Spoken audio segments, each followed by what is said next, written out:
Bonjour, eh bien je vous propose aujourd'hui de voir quelques bases théoriques sur le filtrage fréquentiel. C'est parti! Alors quelques éléments de contexte pour bien comprendre ce que l'on fait. Donc tout d'abord on est avec les signaux périodiques. Donc un signal périodique, c'est un signal qui se reproduit identique à lui-même au bout d'un certain temps. Et la plus petite durée au bout de laquelle il se reproduit identique à lui-même, c'est ce qu'on appelle la période qu'on désigne par T. Donc ici, pour obtenir la période, je prends entre deux minimums ou entre deux maximums, c'est le plus simple et ça nous donne la période. Si on prend l'inverse de cette période, 1 sur t, ça me donne la fréquence. Donc je fais l'inverse de la période, ça me donne la fréquence. La fréquence, c'est le nombre de motifs élémentaires que l'on trouve dans une seconde. Et ensuite, si je multiplie par 2pi cette fréquence, ça me donne la pulsation qu'on va utiliser également. Donc ça, c'est le premier élément. Ensuite, on avait travaillé sur les signaux sinusoïdaux. Pourquoi travailler sur les signaux sinusoïdaux? Parce que grâce au théorème de Fourier, on sait que n'importe quel signal périodique peut se décomposer en une somme de sinusoïdales et puis un signal continu si jamais on a une valeur moyenne. Donc là, par exemple, sur ce signal-là qui n'a pas de valeur moyenne, eh bien, il est égal, ce signal, à cette sinus plus celle-là plus celle-là. Donc au final, on se dit, tiens, en travaillant juste sur les sinus, ça pourrait m'aider. Et en plus, il y a un autre point qui est très pratique, c'est le théorème de superposition. Ce que me dit le théorème de superposition, c'est que quand j'ai trois générateurs, donc là par exemple, ces trois générateurs, ce sont mes trois sinusoïdales que j'avais ici. Donc quand j'ai un circuit avec trois générateurs et puis un ensemble de composants, peu importe, eh bien ce qui se passe dans ce circuit-là, ça peut être décomposé en ce qui se passe quand j'ai juste le premier générateur, plus ce que j'ai quand j'ai juste le deuxième, plus ce que j'ai quand j'ai juste le troisième générateur. Donc en clair, pour savoir n'importe quel signal qui se passe dans ce circuit-là, je calcule ce qui se passe avec juste un générateur, j'additionne ensuite tous mes résultats partiels et ça m'explique ce qui se passe avec mes trois générateurs. Donc si on essaie un petit peu de comprendre, ça veut dire qu'au final, en travaillant avec une sinusoïdale de fréquence f qui reste une variable, eh bien au global, je peux en déterminer ce qui se passe sur n'importe quel signal périodique. Donc c'est pour ça qu'on va utiliser le travail avec juste des signaux sinusoïdaux, parce que en généralisant ce qui se passe avec juste un sinus, je peux savoir ce qui se passe sur n'importe quel signal périodique, grâce d'une part au théorème de Fourier et d'autre part au théorème de superposition. Voilà, et donc une fois qu'on a compris ça, on se dit, bon, ok, je vais faire plusieurs traitements, et parmi ces traitements, je vais faire le filtrage, par exemple, fréquentiel. Filtrage fréquentiel qu'on va voir tout de suite. Alors, qu'est-ce que c'est? Eh bien, un filtrage fréquentiel, donc comme son nom l'indique, ça va filtrer les fréquences. Donc, on va essayer de comprendre un petit peu ce que ça veut dire que filtrer les fréquences. Donc, par exemple, j'ai un signal périodique avec donc différentes sinusoïdales que je vais représenter comme ça, par exemple. Et ensuite, j'ai un filtre qui ne va laisser passer que certaines fréquences et va atténuer d'autres fréquences. Donc, par exemple, un filtre classique, c'est un filtre passe-bas, donc il va laisser passer les basses fréquences. Par contre, il va atténuer les hautes fréquences. Et donc sur ce signal-là, donc cette première ré-là, on voit qu'elle est sur la partie qui est non atténuée, donc elle va rester identique. Cette deuxième-là, on voit qu'elle est un tout petit peu atténuée, donc elle va être un tout petit peu plus basse qu'avant le filtrage. Celle-ci, par contre, on voit qu'elle est fortement atténuée, donc cette ré-là, après le filtrage, elle sera beaucoup plus faible. Ensuite, on peut avoir d'autres types de filtres, donc par exemple un filtre passe-haut. Et puis, par exemple, si je prends un filtre passe-bas, donc le filtre passe-bas, il va atténuer les hautes fréquences, et puis un filtre passe-haut comme ici, qui va atténuer les basses fréquences, eh bien, je vais juste avoir une zone de fréquence qui va passer, le reste sera atténué, donc ça me fait un filtre passe-bande. Donc ici, un passe-bas, ici, un passe-haut, et puis ici, un passe-bande. Voilà, donc ce sont différents types de filtres qui existent. Après, il en existe d'autres, des coupe-bandes ou d'autres choses encore. Peu importe. En tout cas, ce qui est important de comprendre dans notre cas à nous, c'est qu'on va avoir une bande qui sera non atténuée, qui sera ce qu'on appelle la bande passante. Bande passante. Donc ici, c'est entre 0 Hz et puis cette fréquence-là. Ici, ce sera entre cette fréquence-là et puis jusqu'à, entre guillemets, l'infini en Hertz. Ça, la bande passante, et puis ici, entre ces deux fréquences-là, ce sera ça, ma bande passante. Voilà, donc ça, c'est différents types de filtres qui existent, et donc ça atténue la bande coupée, et ça laisse passer la bande passante.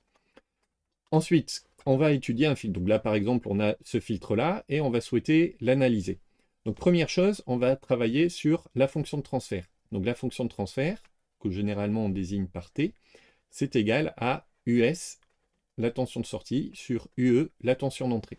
Et donc là, je les souligne parce que ce sont des nombres complexes. Et en étudiant cette fonction de transfert qui est égale à US sur UE, ça va me permettre de comprendre ce que fait mon filtre. Donc premier élément, je vais d'abord étudier le module. Donc le module, ça va être donc le module de ma fonction de transfert, que je peux écrire T, donc non souligné. Et ce que va me donner ce nombre donc réel, ça me permettra de déterminer le gain. Alors qu'est-ce que c'est que le gain? Bien, si on revient ici, on voit qu'ici on avait un gain qui était constant, et ici on voit un gain qui atténue. Donc par exemple, admettons, on dit ici on a un gain qui vaut 1, donc US égale UE, et puis ici, bon, petit à petit, notre gain va devenir de plus en plus petit et jusqu'à aller vers 0. Là c'est le contraire.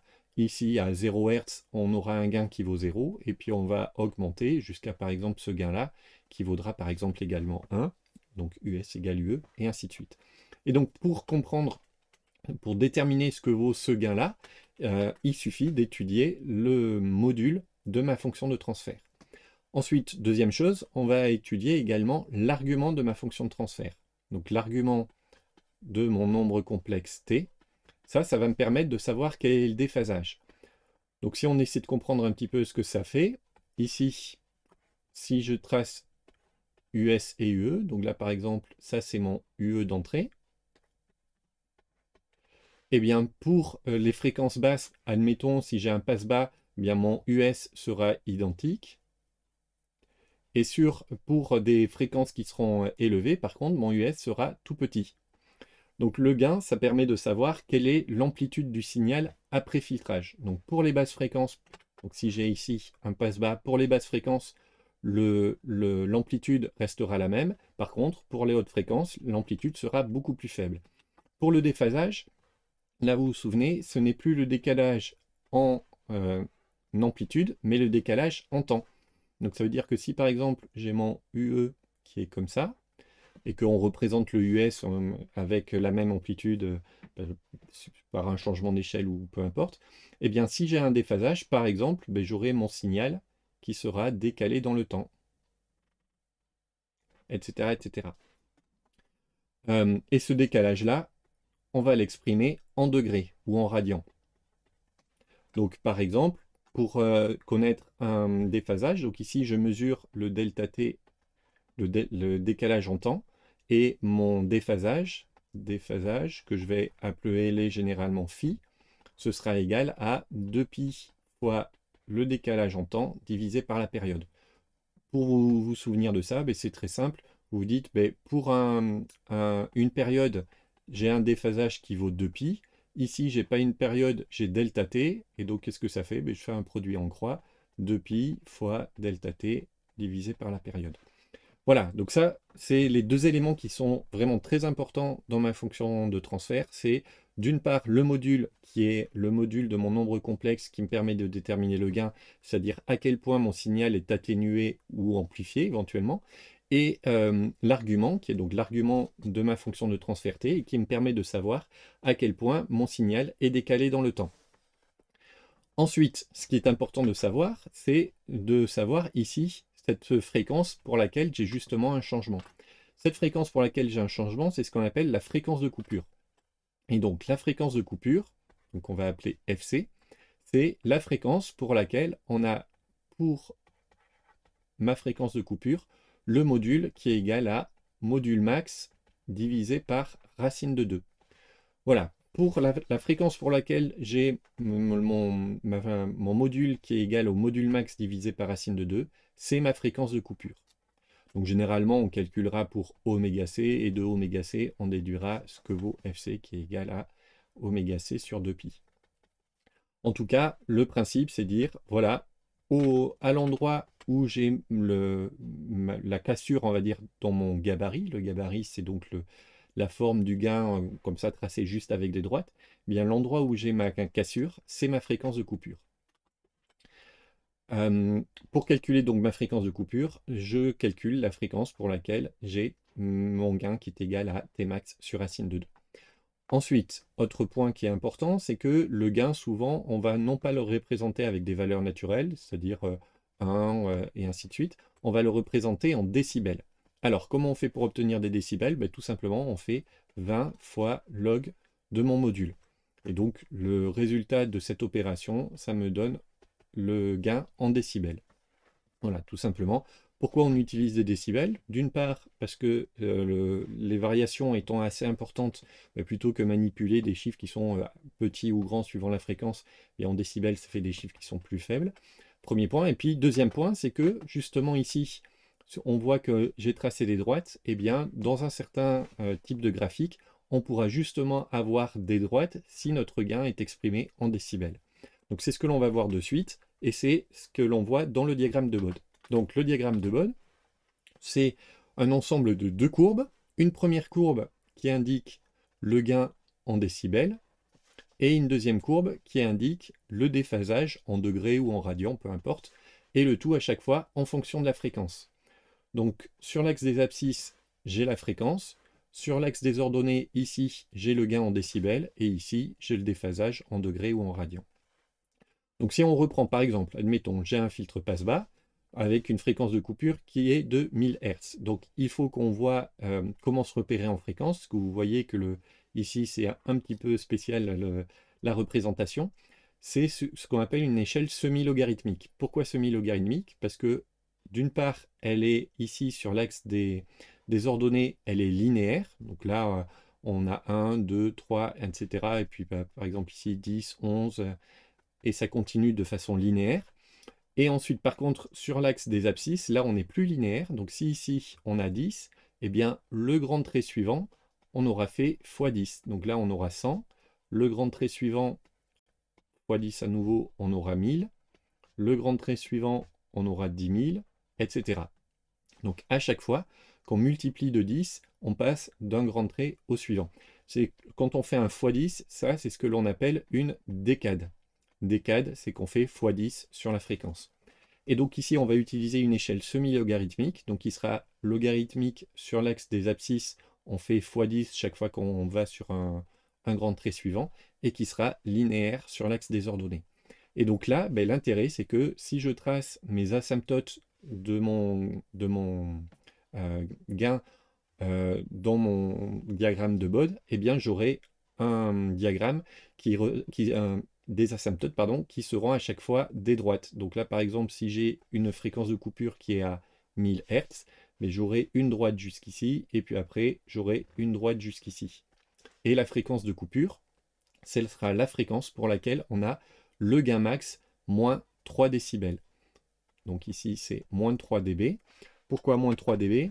Parce qu'on a dit que le gain à la fréquence de coupure, il est égal au gain max divisé par racine de 2. Donc si je fais 20 log de T max sur racine de 2, grâce au log, je peux écrire que ça fait 20 log de T max moins 20 log de 1 sur... pardon, si j'ai mis le moins, c'est directement moins 20 log de racine de 2. Voilà, et il se trouve que moins 20 log de racine de 2, si on fait ça sur la calculatrice, ça fait moins 3,0 quelque chose. Bref, c'est très très proche de moins 3. D'où ce moins 3 dB qui est en fait le 20 log de 1 sur racine de 2. Donc ici, quand je suis à ma fréquence de coupure, je suis 3 décibels plus bas. Et si je traçais le gain réel, j'aurais quelque chose qui est comme ça, donc très proche de mon asymptote quand je suis dans les basses fréquences. Et puis ici, donc je suis 3 décibels plus bas. Et après, je reviens très proche de mon asymptote quand je suis dans les hautes fréquences. Voilà, donc ça c'est le premier diagramme qui est le diagramme de gain, enfin la courbe de gain dans le diagramme de Bode. Et ensuite, j'ai une deuxième courbe pour mon diagramme de Bode. Donc diagramme de Bode égale deux courbes, le gain d'une part, la phase d'autre part. Et donc sur l'axe des ordonnées, j'ai mon déphasage, donc soit en degrés, soit en radians, qui est linéaire à nouveau. Et sur mon axe des abscisses, j'ai ma fréquence qui est donc logarithmique, comme on disait jusqu'à l'instant. Et donc par exemple, je vais avoir un gain qui varie, un déphasage qui varie entre 90 et puis 0 degré. Et donc, quand je suis à la fréquence de coupure, je serai entre les deux, à 45. Hop, et donc, suivant les valeurs de mon circuit, ben, j'aurai quelque chose qui est soit comme ça, soit au contraire beaucoup plus marqué, soit quelque chose qui est encore moins marqué. Voilà. Donc ça dépendra des valeurs de mes composants. En tout cas, ce qu'il y a à retenir de tout ça, si on reprend depuis le début. Donc, on travaille sur les signaux périodiques, c'est-à-dire qui se reproduisent identiques à eux-mêmes au bout d'une durée t, qui est la période. Ensuite, on a vu avec Fourier que travailler sur les signaux périodiques, finalement, ça revient à travailler sur les signaux sinusoïdaux. Et grâce au théorème de superposition, on se dit qu'il suffit de travailler sur une sinusoïde de fréquence f non déterminée qui reste une variable. Et donc, à ce moment-là, ça me permet de savoir, en généralisant, tout ce qui se passe sur n'importe quel signal périodique. Pour étudier, qu'est-ce qu'un filtre? D'abord, c'est un circuit qui atténue certaines fréquences et laisse passer sans atténuation, voire même avec des gains, d'autres fréquences. Donc, atténue certaines fréquences, n'atténue pas d'autres fréquences. Ensuite, quand j'étudie un filtre, ma fonction de base, c'est ma fonction de transfert qui est égale à US sur UE. Quand j'en prends son module, ça me permet de savoir quel est son gain, c'est-à-dire à quel point mon signal va être grand ou petit sur l'axe des ordonnées. Quand j'étudie son argument, ça va me permettre de connaître son déphasage, c'est-à-dire de savoir à quel point il sera décalé sur l'axe des abscisses. Ensuite, j'utilise souvent le décibel, qui est égal à 20 log de mon gain, et donc ça me permet d'avoir mon gain en décibels. Et quand je trace tout ça avec le diagramme de Bode, donc deux courbes, une première courbe du gain qui est semi-logarithmique, le gain en abscisse qui est en décibels, et le gain en ordonnée pardon, qui est en décibels, et le gain en abscisse qui est en fréquence en hertz. Je peux tracer donc deux droites pour définir le gabarit de mon filtre, et quand je le trace en déphasage, toujours pareil, échelle semi-logarithmique, donc linéaire sur l'axe des ordonnées et logarithmique sur l'axe des abscisses. Ça me donne, généralement sur les filtres de base classiques, ça me donne quelque chose qui ressemble à cela.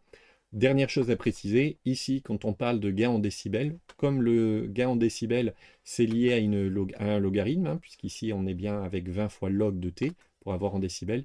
Donc, sous-entendu, ici, on est également logarithmique, puisque le décibel, c'est entre guillemets obtenu par un logarithme.